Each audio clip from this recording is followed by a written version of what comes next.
Hey guys, Nick Espinoza, your chief security fanatic here, and it is Sunday, so we are doing breaches of the week. These will be just regular breaches as well as coronavirus related breaches, because unfortunately we have some of those as well. And I'd like to thank the following people for sending me links, tagging me, emailing, whatever that was: David Walker, Chris Fellong, and Neville Goodalls. Guys, thank you very much. It always helps me out. And if you have something for me, please feel free to send it to me in any format, or tag me, or link me, or whatever that is. You know how to find me. Now, with that, let's start with the Merchant Cash Advance, or MCA.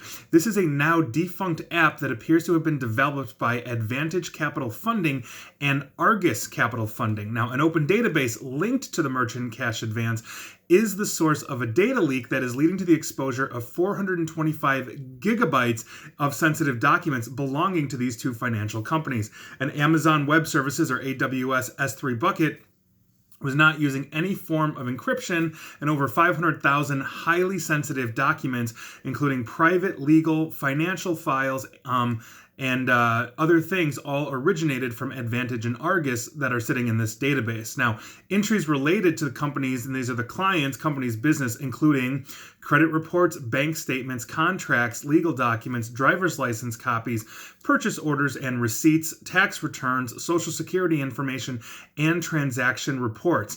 This really underscores the fact that even if an app is defunct, these organizations still hold on to that data, and here we are not having it secured. So hopefully that has gotten taken care of. Next, we're going to be talking about the Student Loans Company, or SLC. They were hit by over 5 million email attacks last year, but it seems like they have weathered that storm and not actually had a breach. Now, the reason why we're talking about this is because a Freedom of Information Act request, which was issued by law firm Griffin Law, basically revealed the scale and nature of the email threat to the government-owned public body, which funds over 1.3 million students in the United Kingdom. This is out of the UK. A total of 5,444,273 email attacks were recorded by the SLC last year, 10,125 of which were linked to malware, 19,188 of those were linked to phishing attempts, and the vast majority, 5,415,960, were classified as spam. And as we see organizations continue to grow, and I know of some Fortune 100 level companies that get 250,000 or more malicious email attempts every single year, this is going to continue to be a problem, and really underscores the need to make sure we have good enterprise spam filters running at full tilt. Moving on, we're talking about an unidentified database. This has 800 gigabytes of personal user information. The database in question was left on a publicly accessible server and contained more than 200 million detailed user records, basically putting a whole bunch of people at risk. On March 3rd, 2020, the entirety of this data that was present on the database was wiped by an unidentified party. So we don't know who had it, who was alerted, or what. If I have any more information on that, I'll let you know, but obviously that's a very serious thing. I'd love to know who, in fact, manipulated that data and wiped it out. Moving on, we're going to be talking about a company called Keepnet Labs. They focus on keeping organizations safe from email-based cyber attacks, and here we go. An Elasticsearch instance containing over 5 billion records of data leaked in previous cybersecurity incidents, and these were found exposed, and basically anybody could look at these. So according to the researcher that found this, the data was well structured and included the hash type, leak year, password, whether it was hashed, encrypted, or plain text, email domain, and source of the leak. The researcher said he was able to confirm leaks originating in this database from Adobe, Last.fm, Twitter, LinkedIn, Tumblr, VK, and others. So that's obviously a very serious issue for Keepnet Labs, who has now taken that database offline and has secured it. Moving on, let's talk about a company called Finastra. They are a leading financial technology provider from the UK, and they announced that they had to take several servers offline following a ransomware attack detected this Friday, a couple of days ago. And to quote Finastra's Chief Operating Officer Tom Kilroy, "At this time, we strongly believe that the incident was the result of a ransomware attack and do not have any evidence that customer or employee data was accessed or exfiltrated, nor do we believe our clients' networks were impacted." Hopefully that is a completely true statement. Time will tell. Now, Finastra is currently working to bring their systems back online and to resolve these issues that were caused in part of the basically company's network had to be shut down by virtue of that, which is what I was trying to say. I can't even read my own notes here, but hopefully Finastra has got a good handle on that right now. Heads up if you have anything to do with them. Moving on, let's talk about Zyxel. That's Zyxel. You might have heard of them. They are a maker or manufacturer of very basic routers, wireless access points, network attached storage devices, etc., etc. They have not really declared a breach, but if you run some of their products, you really need to have a heads up here, because a new version of the infamous Mirai botnet is exploiting a recently uncovered critical vulnerability in Zyxel network attached storage devices and others. Now, this new infection or vulnerability is called Mukashi, and it basically employs a brute force attack using a combination of default credentials to try to log into Zyxel NAS, UTM, ATP, and VPN firewall products, and only in order to take control of it and then add it to a network of infected devices so that it can basically continue or distribute out denial of service attacks. That is a very serious issue, and that is right out of the Mirai playbook, which would basically go through and try to find the default passwords, and if it could, it would compromise your device and then weaponize it. So if you have Zyxel products, please make sure they are up to date. Zyxel has released a patch to defend against this, and please don't be using default passwords for absolutely anything in your life, Zyxel products or otherwise. Moving on, let's talk about the U.S. Department of Health and Human Services.